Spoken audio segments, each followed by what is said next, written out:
Hi everyone, my name is Katie. I'm Head of Market Engagement and Partnerships at DataPlan, which is part of the wider Iris software group. Today we've got Fran Williams and Matt Sheridan joining me to discuss how to assess the performance of your global payroll process. Fran, Matt, if you could just give a little introduction of yourselves. Yeah, sure. Matt Sheridan, Head of Sales for Managed Services for Iris Software Group, look after predominantly the domestic managed business and our international payroll and payments business, plus international HR consultancy. My name is Fran Williams. I am the Payroll and Managed Services Product Director for Iris Software Group and look after our domestic payroll and global payroll software and service operations. Thank you very much. So we're just going to start with a little introduction. Throughout the webinar, what we're going to be doing is using a similar process to a performance assessment, which many of you will be used to doing as an individual. We're going to use that process and apply it to your global payroll cycle. We'll have a bit of time at the end just to share some information about what Iris FMP do in terms of solutions, and we'll have a Q&A. Just a little bit of housekeeping. We'll be asking you to share suggestions if you'd like throughout the process. Sharing with your community is always helpful. If you'd like to do that, then please use the chat box. And if you'd like to ask a question, please use the Q&A question box, and we'll get to that towards the end. So moving forward, many payroll professionals and teams, managers, you'll all be familiar with the performance review process, and that's where you assess how well your own performance is based on your role, based on the competencies and the skill sets that you're supposed to have for your role. And usually your appraisal will involve assessing how you're performing so far and then setting some objectives for the future, so that each time you have a performance appraisal, you have a benchmark to measure how far you've come, what needs improving, what more should you continue to do. And we believe that that same framework can be used for assessing your global payroll cycle.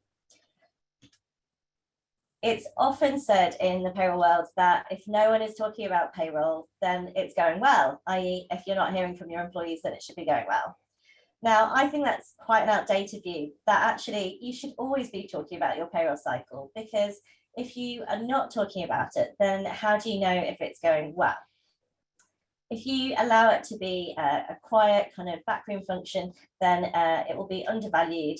It could be inefficient, both in cost and time, and it could be out of sync with the growth of the business if it's not being promoted as, a really important part of all of the business processes.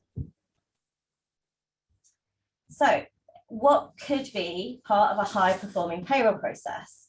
So you might think that you have a high-performing payroll process because it does kind of on paper what you'd like it to do.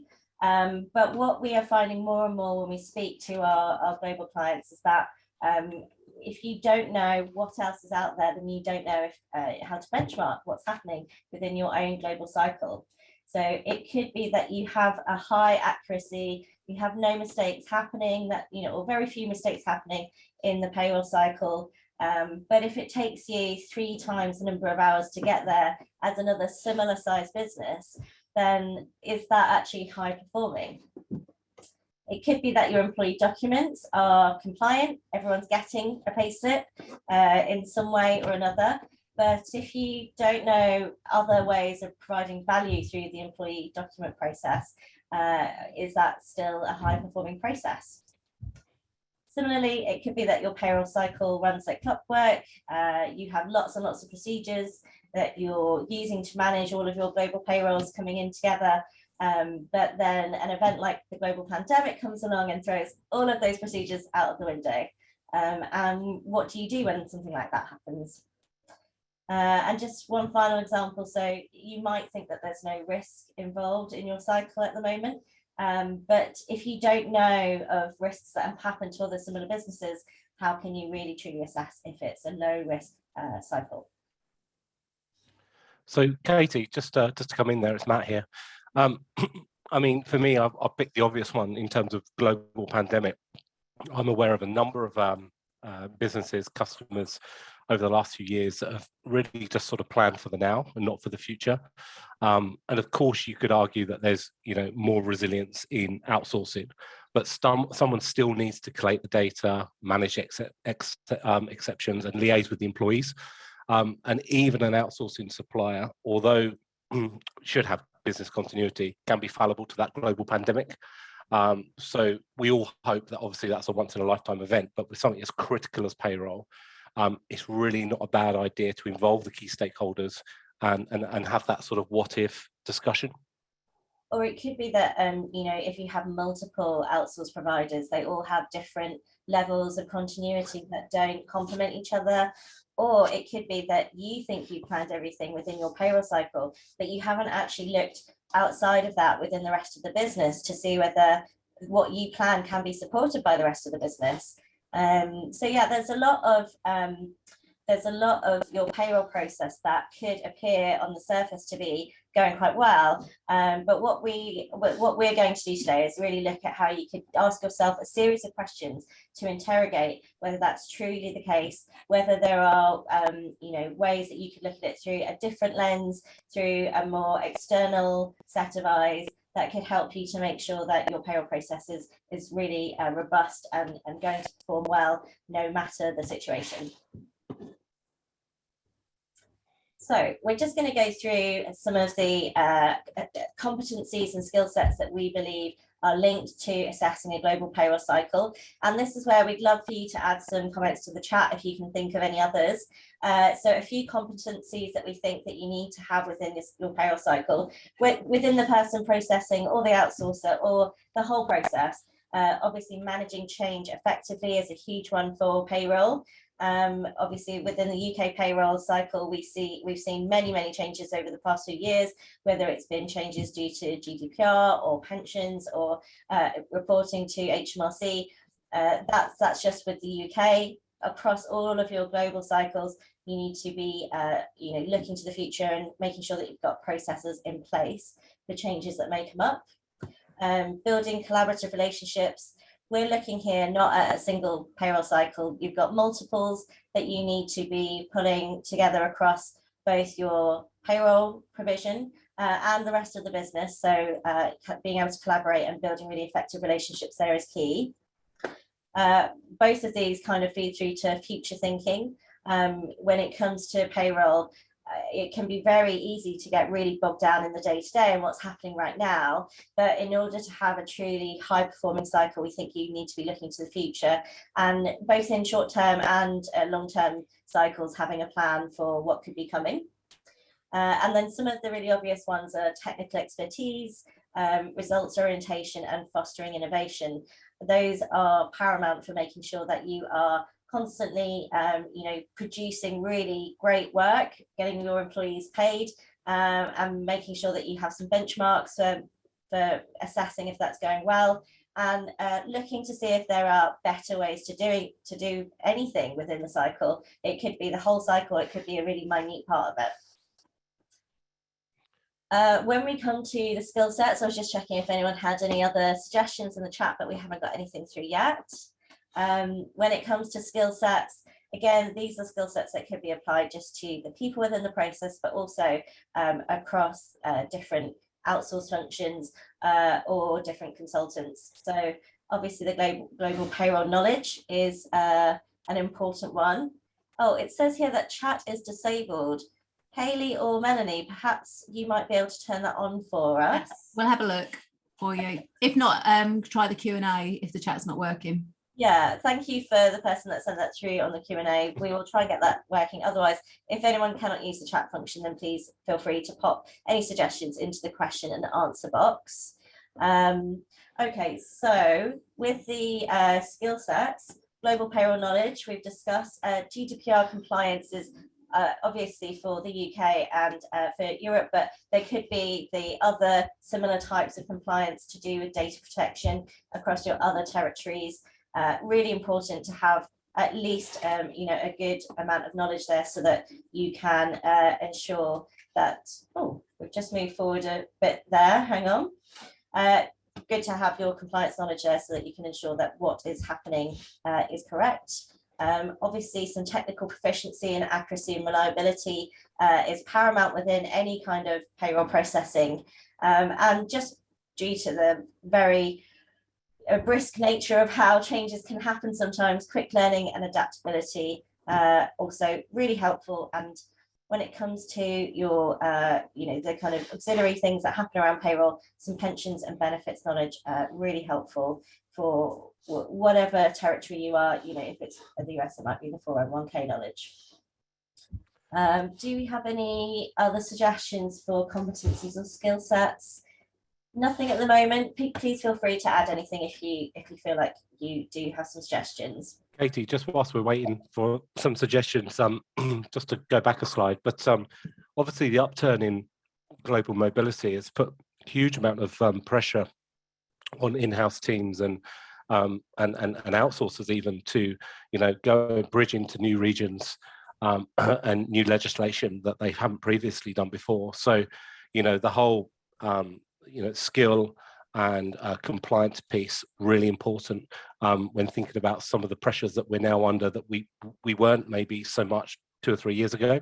So, and that sort of feeds into the GDPR, the accuracy and reliability, quick learning, adaptability. It all plays a part, and now with employees and businesses looking to go into new regions, that becomes more important than ever.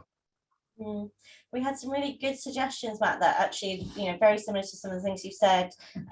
We've had some suggestions for agility, change management skills and experience, a research mindset, and actually a very good point, a skill set of customer service and problem solving.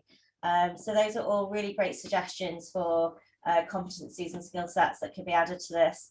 And the idea of having these competencies and skill sets laid out at the beginning of your process is to help to funnel your thoughts when it comes to answering the questions that we have suggested, and also to help you to just work out what good, best, better and best looks like, really.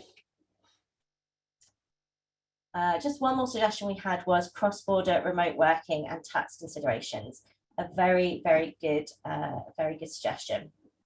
Let's also make sure that all of these are underpinned by SLAs that are transparent, because speed of response, in my experience, payroll goes from 0 to 100 pretty quick when there's a problem.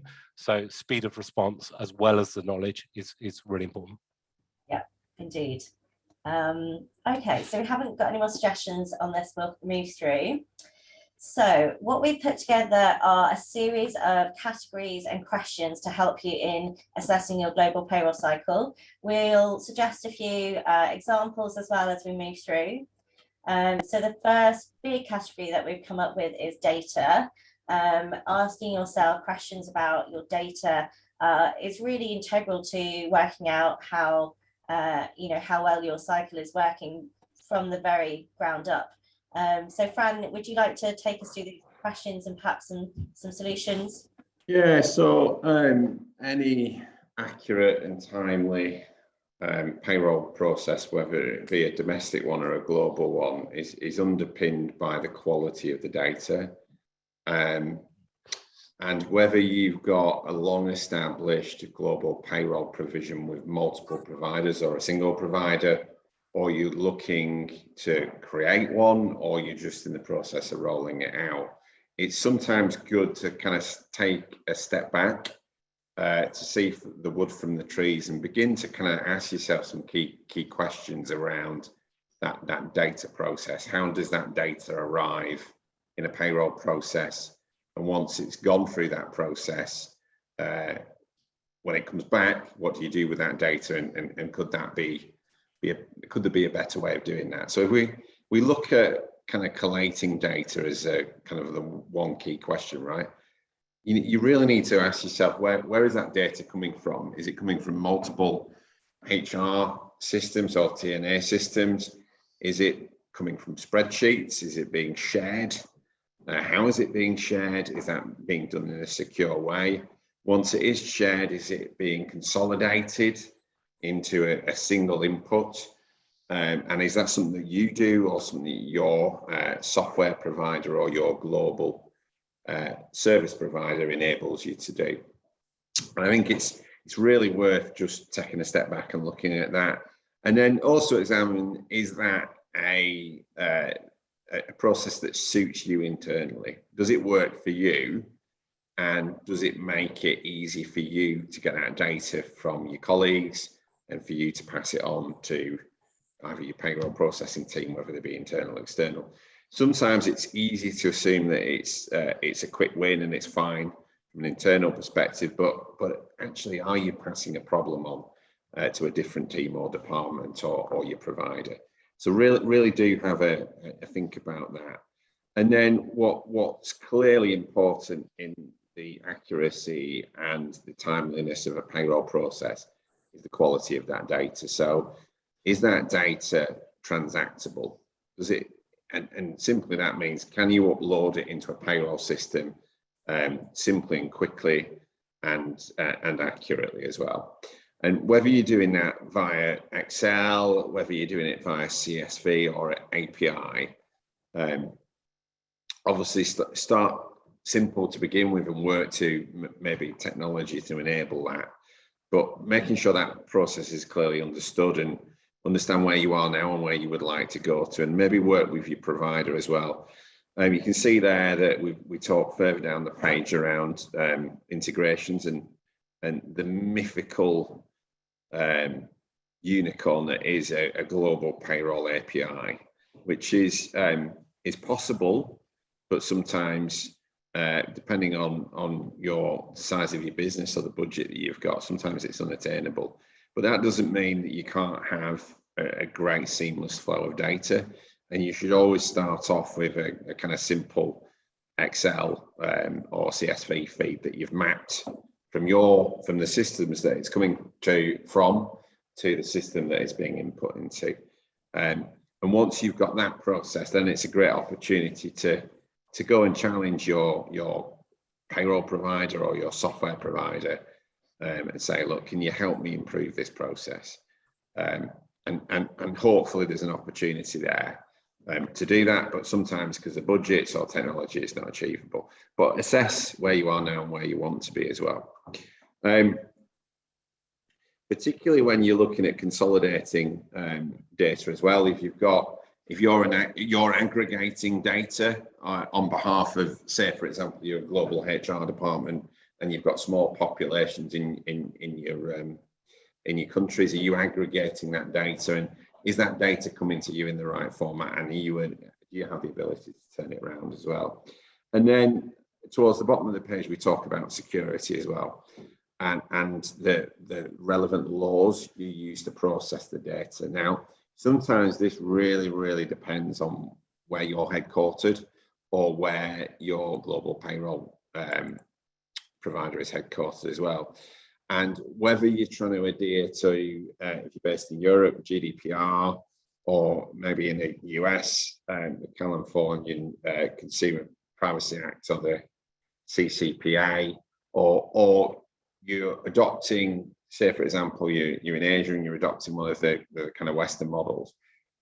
Firstly, make sure that you're clearly understanding from your provider which processes they work to. And then start asking questions around, with that provider, have you got ISOs or accreditations in place? Are you, for example, working to kind of safe harbor rules? So that these are all the questions that you can work through. And if you engage with someone like the GPA, they can help you kind of come up with the best practices that you should be adhering to, and you can maybe even get a tick sheet to tick those off. Thank you, Fran. I really like the idea of that data mapping. I think these questions really help to create that, and then it's a really good visual of exactly where your data is going and where there could be points of risk of breakdown, and how to then concentrate and drill down into those areas. So the next section we're going to move on to is just talking on pensions or equivalent social securities and benefits. some questions to talk through in terms of your pensions administration. Just again, working out what is the actual process for your different streams, for your different countries, and where there might be some similarities or differences in terms of how employees are enrolled into pensions, how their contributions are calculated, and how they're then reported to the various providers. What could be an obligation because of the laws of the country, or what could be something that you make as a contractual commitment because it meets the market level in order to attract the best candidates. Sometimes it can be a useful exercise to work that out. And sometimes you might need to look at equalizing that across various countries as well, to ensure that all of your staff are receiving a fair contract for the jobs that they are doing. When it comes to your employees, how they're receiving their communications about all of this, whether you can do it in the most secure and simple way, and just ensuring that everyone is getting the correct communication and understands it, can be more complex than you think. Sometimes we see things being emailed that actually have quite a lot of private data in there. It could be done through a portal, that kind of thing. And really just checking that you're getting the best deal for your benefits provision across your global workforce, as there are some types of benefits where if you were to look at a global provider, you might get a better deal for the business than if you were going to in-country providers for each of those benefits. So lots of things to kind of look at in terms of various moving parts. This is something that really does, or really can change from country to country, but it's a useful process to map out what are the differences and what are the similarities. And when you have similarities or differences, are those things that could be looked at for some synergy to make the processes more efficient or better in terms of clarity and communication, and should you perform an equalization kind of process to see if you need to check the fairness of the contracts. We just had one comment through just on another point for skill sets and competencies. We had someone comment that there could be a limited dependency on paper unless regulatory requirement to ensure access globally. So, I mean, that also feeds into this, where you're delivering communications, you need to ensure that if there are some requirements for specific types of delivery method, that those are being achieved. So another section, another couple of sections here, there's risk and compliance. Obviously, you need to make sure you're 100% compliant with employment law and payroll legislation in every country. But another aspect of that, besides interrogating the contracts that you have, the service level agreements you have, if you don't know all of the compliancy for all of your territories, because you're relying on an in-country provider to do that, checking that each of them has the correct kind of whether it's accreditations or commitments through the contract to ensure that you have these things in place. And also it can be really useful to go through an exercise of just checking what would be the penalties for non-compliance across different areas, because some of them can be very different to others, and then you can use that as a kind of risk sort of planning for the future. Many people will be familiar with a business continuity or disaster recovery plan after having been through the pandemic in the last 2 years. Many people have had a business continuity or disaster recovery plan and never had to execute it before then. and it maybe came as quite a sharp shock when you had to execute it within a matter of days. So it's really, really important, if you have a business continuity or disaster recovery plan, that you regularly test it, that you regularly check the plan to see if you've had any process changes from your different providers or internally, in say quarterly or maybe twice a year, just to check if anything else needs to be added into it or taken out of it, as may be the case. And also checking with the rest of your business that they're able to do anything that they're needed to do when it comes to supporting situations such as this. For example, IT is probably quite an important one to be included. Maybe your HR and communications teams all need to be involved in this plan. So someone just had a comment that they moved agents within a country, and they trusted their agents to be their local eyes and ears, but on closer inspection it turned out they actually knew very little about the legislation that they were supposed to be operating. And so that's a really important factor when it comes to your risk and compliance, is getting to know what kind of accreditations or what kind of different types of qualifications a business needs to have to be able to prove to you that they can be trusted to operate the employment law and payroll legislation on your behalf. Katie, just to add there, I think it's really important. I'm sure that the audience are familiar with this, that you make sure you do your due diligence up front. So as Katie says, make sure you're asking the right questions of the provider. If they've got the right level of skill set within their business, if they got the right accreditations. And what I really, really would recommend before you buy anyone though, ask to speak to your dedicated payroll contact, whether that's an account management global level or whether it's an in-country provider, and kind of have some key questions for them to kind of test their knowledge.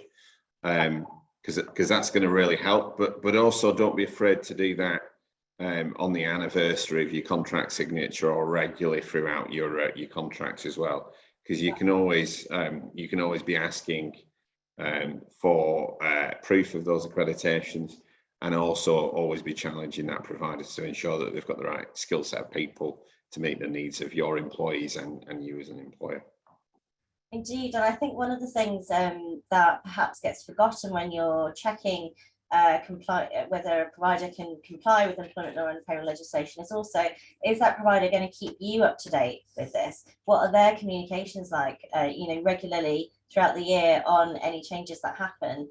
And maybe even asking if you can speak to a client reference who can, give you a bit more inside knowledge on how they are kept up to date by the provider, or any sticky changes or situations that they might have gone through, and how the providers was able to resolve that for them.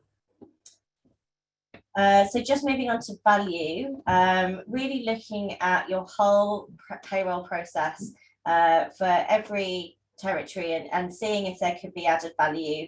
Do your employees understand their pay slips? Is there a different report that could provide value for the whole business?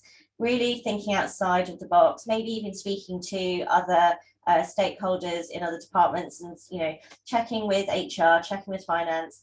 Is there anything that they could get from the payroll reporting that would make their job a little easier, or would be able to enable them to provide more value to the employees? And seeing if they're even talking to your providers and seeing if they have any additional services or any integrations or partnerships that perhaps you didn't know about that could be something interesting. For example, it could be that you're running expenses in a really manual way internally, and then it turns out that your provider has a really good integration, or or it could be that you have very standard pay slips. And when it comes to the pay slips, that's the first point that the employees know there's been a change. It could be that your provider has some additional reporting that you can review that would give you a heads up on changes to employees, and you'd be able to do a bit more kind of employee engagement before they get their pay slips. So Matt's just going to take us through some points on payments and cost. Thank you, Katie.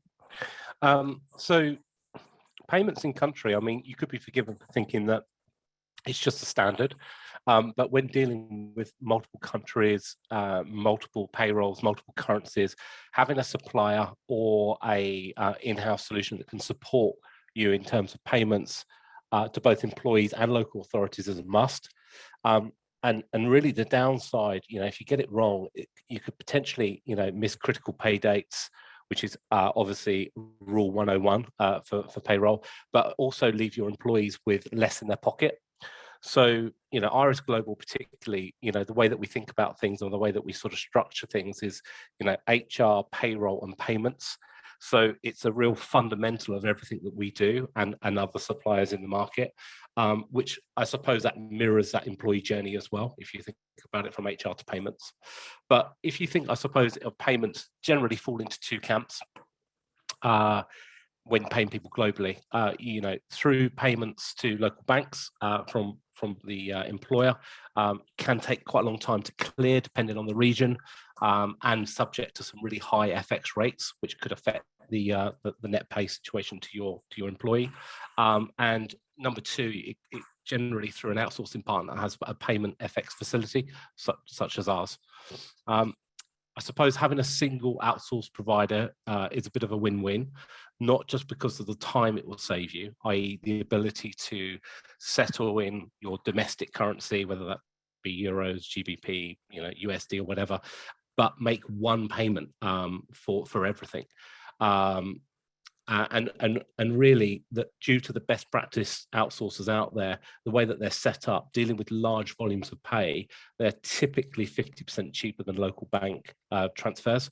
So really, truly a win-win for employees and employers.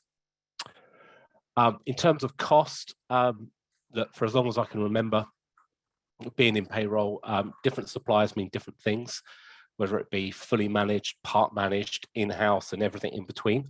And they all mean different things for different suppliers. So even for someone that works in the industry, such as myself, it's really difficult to compare what is eggs for eggs, but it's really vital to understand from a customer point of view when reviewing or buying a new solution, that total cost of ownership, something that we talk about during the procurement process here. And really identifying, I guess, what is your responsibility as an employer when you outsource with X vendor, what SLAs are expected both ways, and are both parties really clear on the disaster recovery, business continuity, what ifs? Yeah.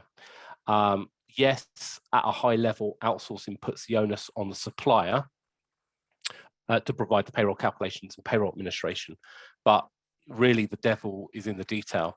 And what is really required but for the customer to enable that service should be discussed during the procurement process or any review meetings when you have them. Katie. Yes, indeed.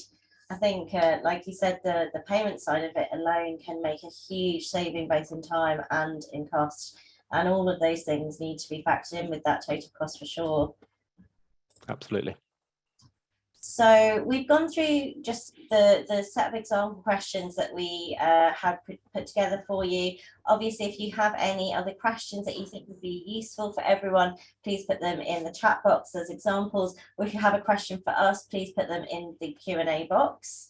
Now we're just going to discuss what you could do now that you've answered those questions. So when it comes to setting objectives, I think everyone is familiar with the SMART acronym. So specific, achievable, measurable, timely, and realistic. And we're just going to go through some examples here. So it could be that you reduce your payroll time from start to finish by a certain percentage. So, make sure that you do become specific there so you can really start to tinker with the process and find where you can find those savings. But it's important, of course, to be realistic. Otherwise, you're setting yourself up for failure there. We've got reduced queries by 50% from new employees. For example, changing the way that your pay documents are delivered to something with more clarity, something that's easy to log into. I've seen a lot of pay portals in the past where you almost had to give your blood type to log in. That's very difficult, I think, when it comes to giving your new employees a good first impression. Increasing your accuracy, saving time, both for yourself, but also for finance and HR, so that you've got a broad saving across the business. Consolidating, sometimes if you've got multiple schemes or multiple benefits providers, and seeing what other options are available within there to create some savings. And we've also got creating outbound engagement, can be a powerful way of making your employees even happier with the process. Fran and Matt, did you have some suggestions that you wanted to put forward that just kind of link up with these examples? Yeah, I think for me, and I know you've touched on it, but the whole thinking about who your end customer is in the payroll process, the employee is key. Yeah. I think there is always a presumption that, if an employee gets paid, that's a win in payroll. But I think if you look at how they view a payroll process, and also try and find a way of maybe trying to even survey them and get some feedback on how it feels for them. I think particularly it can be quite challenging if you've got low populations in kind of far-flung corners of the world. The employee is sometimes more familiar with the local legislation than you are as a global payroll service delivery centre. So I think it's really important that you kind of find a way of getting their sentiment as part of your quality measure, because ultimately they are your customer. I think for me, Katie, I think the ancillary services and softwares around payroll, unless you have multi-million pound budgets to go for a massive global ERP type solution, you're always going to have to integrate with other parts of the payroll that touch it, such as HR and finance and benefits platforms and TNA systems and everything else. So what's, I think, key now in the marketplace is that anyone that's looking for a new solution or has got an existing solution and looking for efficiencies should really start there, and talk about APIs, talk about data interfacing, talk about how that works, because ultimately that will deliver, almost turnkey efficiencies. Mm-hmm. Yeah, and I think the other thing to look at is maybe because of the differences in legislation, your payroll reports for each country might be different. One thing to then think about though is, so for example, I had a client where finance was spending a whole week of every month just putting the payroll information through into their accounting system. But actually it was an international accounting system, so the journals were actually standard. And once they had gone to each of their in-country, kind of payroll processes to ask them to create the same journal output, it meant that they saved a huge amount of time, because although the payroll reporting was different, just being able to get those journals custom designed and sent over straight away when the payroll is finished saved them a huge amount of time internally. And it actually, there are lots of different things there, similar with HR and integrations and things like that could be a real time saver. Another one when it comes to reducing your payroll cycle, that's all very well, but examples of that could be to do with the data aspect that Fran was talking about at the beginning, where your payroll information could be coming from a few different places, from an HR, from a TNA, from some manual information from different departments. Really finding out if your payroll provider can customize or be flexible around the data, and whether they have integrations, whether they can take some of that raw data and manipulate it for you rather than you doing it internally. That could be a real game changer when it comes to reducing your payroll cycle time. We do have one question, but I think perhaps we'll keep that for the Q&A at the end now.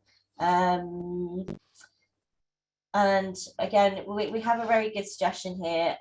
Identify a golden source HRIS system to allow data to flow from a centrally approved system to reduce inefficiencies and reduce the risk of fraud. I mean, or you could also have several though that integrate with each other. I think definitely reducing manual intervention on the data and really integrating reports or different programs is definitely what we're looking for when it comes to a high performing process. So if we just move through, so Matt and Fran are just going to give you a couple of slides just introducing some of the stuff that we have, and then we're going to go to the Q&A. Thank you, Katie. So a little bit about RSFMP, I guess. 118,000 happy customers. You know, we're across through our payroll, HR, and payments business, 135 countries. To put a bit of a spin on it, that sort of gives us 90% global coverage, global domination for RSFMB. And we do get on now for 300 million in global payment disbursements. So you can see that sort of volume really allows us to provide, you know, some really real savings in that space, and, you know, established for over 40 years. You can see some of our many happy customers there, and accreditations at the bottom as well. Next slide.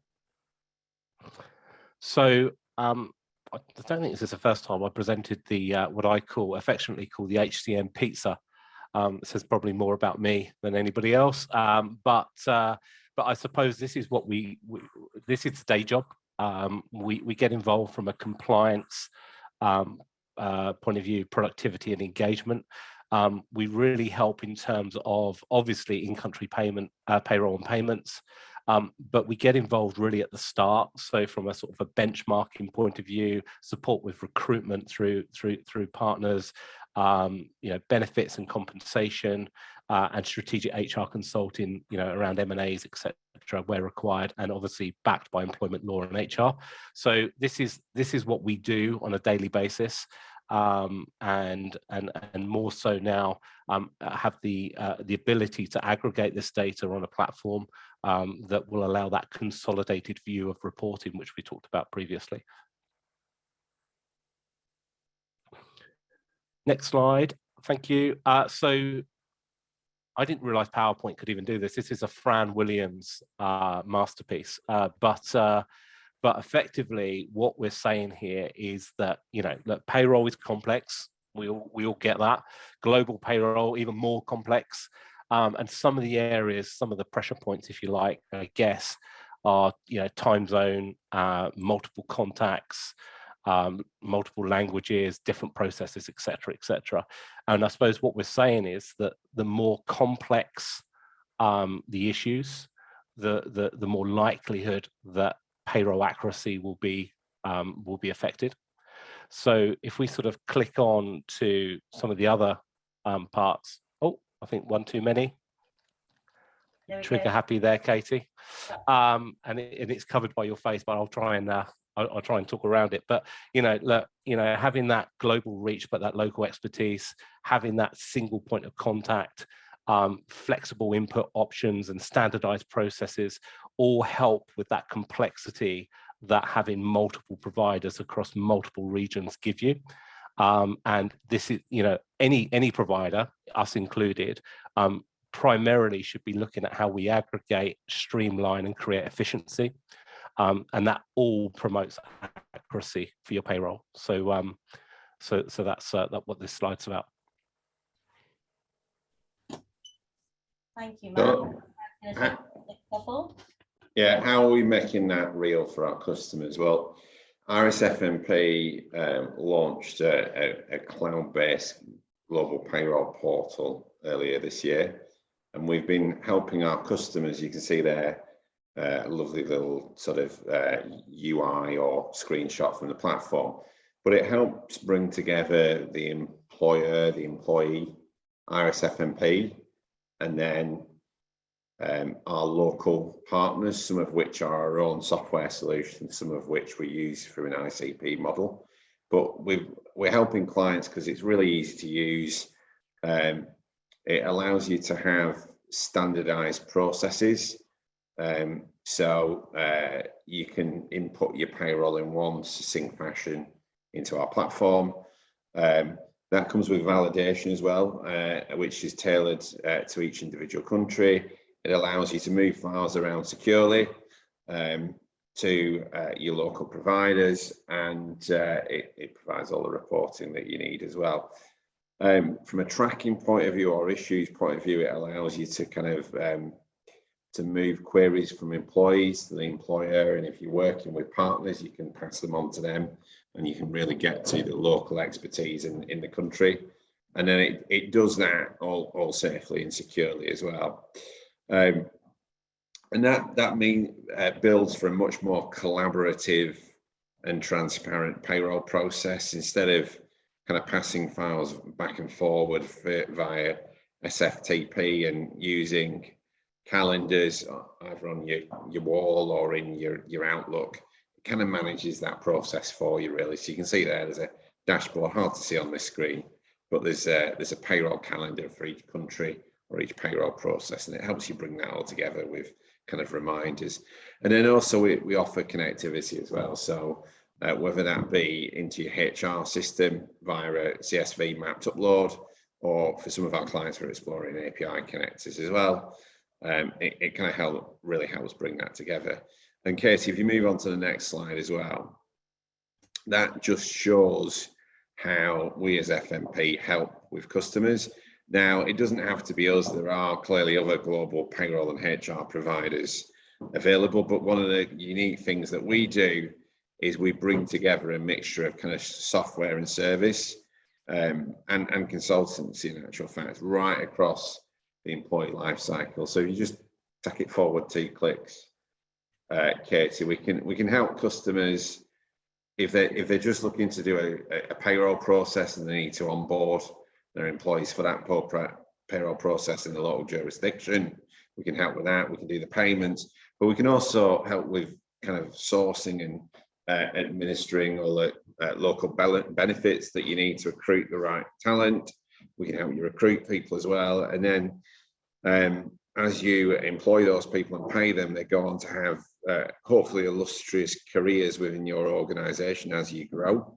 But on some occasions, employment doesn't work out as well. So we've got a really great HR service that can help you part company amicably with some employees that fits within the local jurisdiction as well. And then sometimes, if you're really successful, you manage to sell your business on or you're acquired, or sell part of your business off, and we can help with kind of separation as well, particularly and specialize in M&A consultancy from an HR perspective.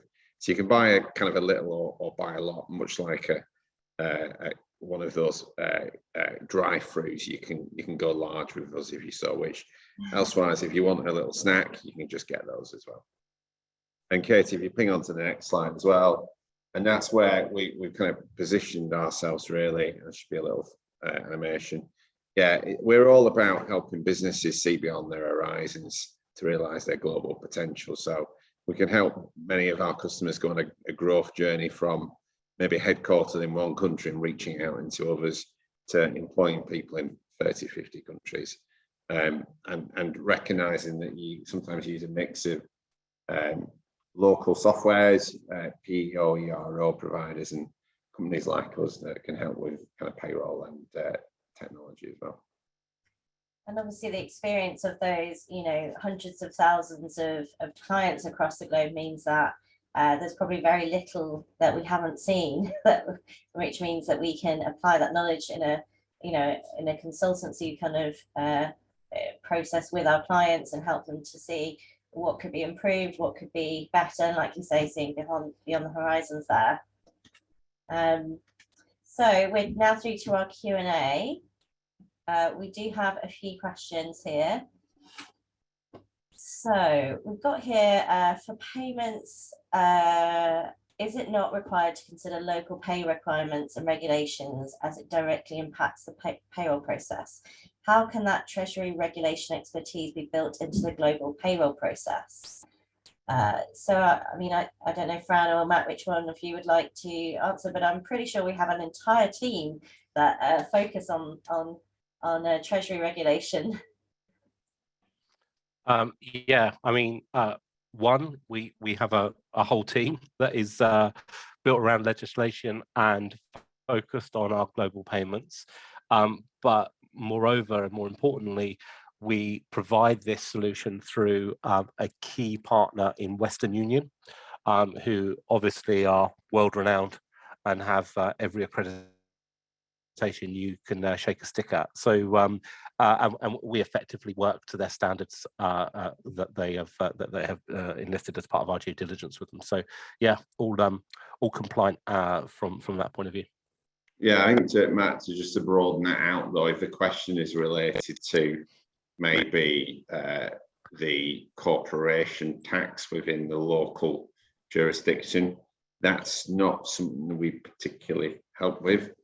We kind of stop at kind of sourcing benefits, making sure that you're complying with the employment law and employment regulations and the payroll process, and help facilitate the payroll and the payments that relate to that. We kind of don't really do sort of corporation tax or anything a bit more wider. However, there's clearly a lot of great companies and consultancies that help do that, and I think if you reach out to the GPA, they may be able to either recommend someone or refer you to a kind of broader list of companies that could help with that. Yeah, and I think this question was perhaps maybe linked to the payments process, but I think in some places it's called treasury regulation, isn't it? But I think maybe the point about the Western Union standards that the RSF&P have kind of made sure that we can adhere to, that's a great example of looking outside your own process and looking for someone who has exemplary standards and seeing if you can model your own process there to be able to find the expertise you need if you don't have that within the business. We have another question here related to HR systems. So the question is, which HR systems do we feed directly into? So HR systems, I mean, we're really, from a service point of view, what I would call software agnostic. We have some that we have set up already from an API point of view, and from a CSV interface point of view as well mapped. But generally speaking, they can differ even for the same platform. So we really look at it from a case-by-case point of view and a solution by solution. But effectively, we pull data from HR, and then we can push data back, i.e. pay slips, etc., if needed to complete the loop. But we don't look at it in terms of a flat file format. Generally, it's a little bit more bespoke than that. Custom work, yeah. And just related to that as well, we had another question: does the Iris Global Payroll Portal bring together data from multiple countries that are using different payroll vendors? Yes, it can do. So that's the kind of purpose of it, really, is to firstly support a global payroll process where you've got kind of multiple sites as an employer around the globe, and to consolidate some of that input into one platform. And then whether that payroll process is delivered via RSF&P software or service provision, or you've actually got some additional providers that you want to hook in and want to use it as well, we can bring that together. And what that means is you get a kind of standardized and familiar process. You bring together your payroll schedules, but it's great from a reporting point of view as well. So once you've got your gross to nets back and you've kind of posted them back into the platform, you can do kind of full global reporting from an employee point of view and get some really great cost analysis and employee analysis globally on your full employee headcount. Fantastic. Really, again, it's really about flexibility and customizing the way the data is brought back in so that we can then standardize and get you those reports. So I think that's it for questions, and we are starting to run out of time.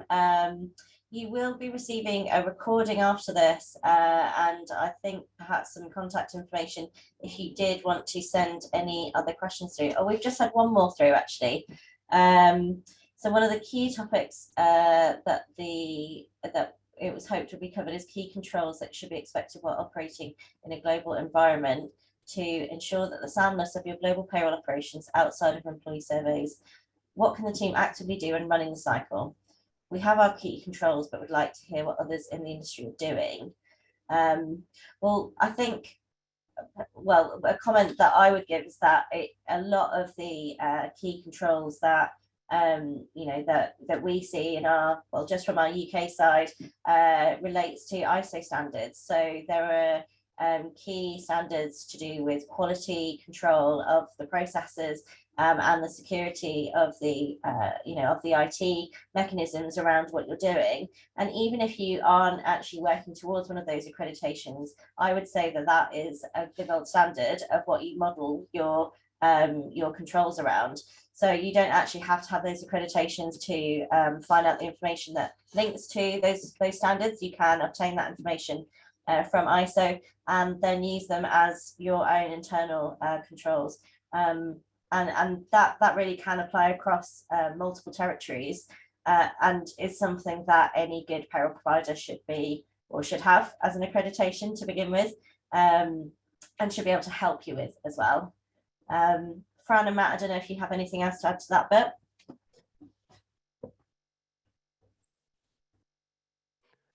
No, Katie, I think my internet connection's given up on me as well, rather timely. I need to put another 20p in the meter.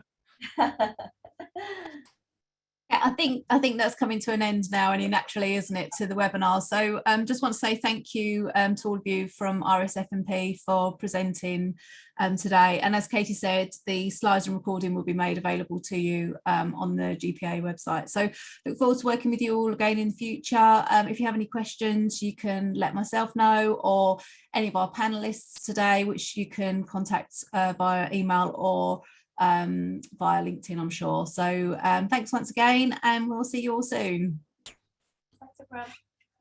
Thank you.